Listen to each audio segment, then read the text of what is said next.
It feels like our political world is just on fire, right? And social media, well, that's the gasoline. But what happens when all that online rage boils over into a real-world tragedy? We're going to break down a story that shows you exactly that. Okay, before we get into the thick of it, do me a favor, smash that like button and subscribe so you never miss a breakdown. You ready? Let's do this. So, our story kicks off with this political powder keg just waiting to blow. And then a single tragic event happens that basically lights a match under the entire social media landscape. And at the center of it all, you've got the conservative influencer and, major MAGA firebrand, Charlie Kirk. So he's speaking at this event in Utah when he was shot and killed. Just like that. And you can guess what happened next, right? Social media, it just exploded. Instantly. I mean, the left and the right immediately started pointing fingers, and this horrible tragedy turned into an all-out digital war zone. Okay, so in the middle of all this chaos, Utah's Republican governor, Spencer Cox, he steps up, and he has this really simple but super powerful plea. Just log off. And look, he did not mince words. At a press conference, he just drops this bombshell. I mean, for a Republican governor to come out and use language that strong, calling social media a cancer, wow, that was a direct shot. And not just at the platforms, but at the entire culture of online political warfare we're all living in. His advice for everyone, glued to their screens, just soaking in all that rage, it was just as blunt. His solution wasn't some big political thing. It was personal. He literally said, log off, turn off, touch grass. He was basically telling everyone to disconnect from the digital battlefield and, reconnect with actual reality.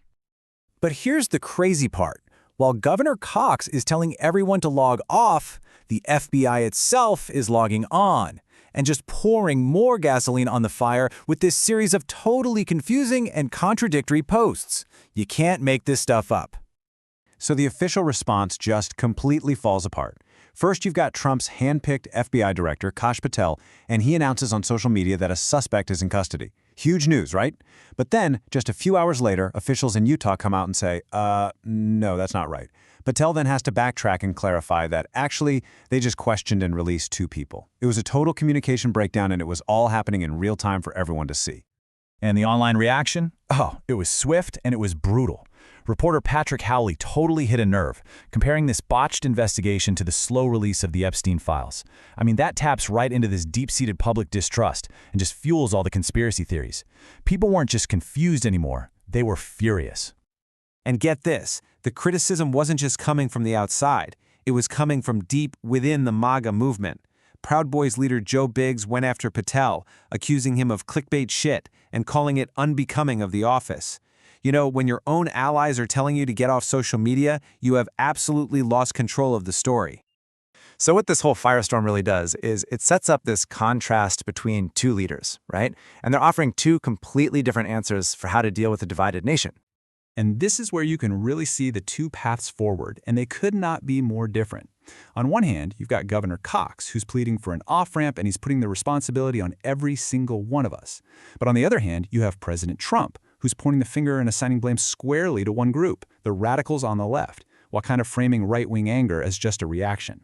So really, it's a choice between collective responsibility and straight-up partisan warfare. All right, so after all that chaos, all the finger-pointing, and these desperate pleas for calm, the big question really lands in our lap, doesn't it? What do we even do with all this? I think the answer really comes down to what you think the root of the problem is.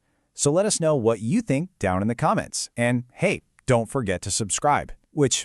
That brings us to the final, really crucial question. Is all this political violence we're seeing really a social media problem?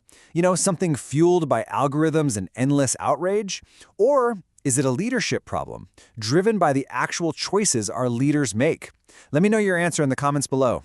And yeah, don't forget to subscribe for more explainers like this that cut right through the noise. We'll see you in the next one.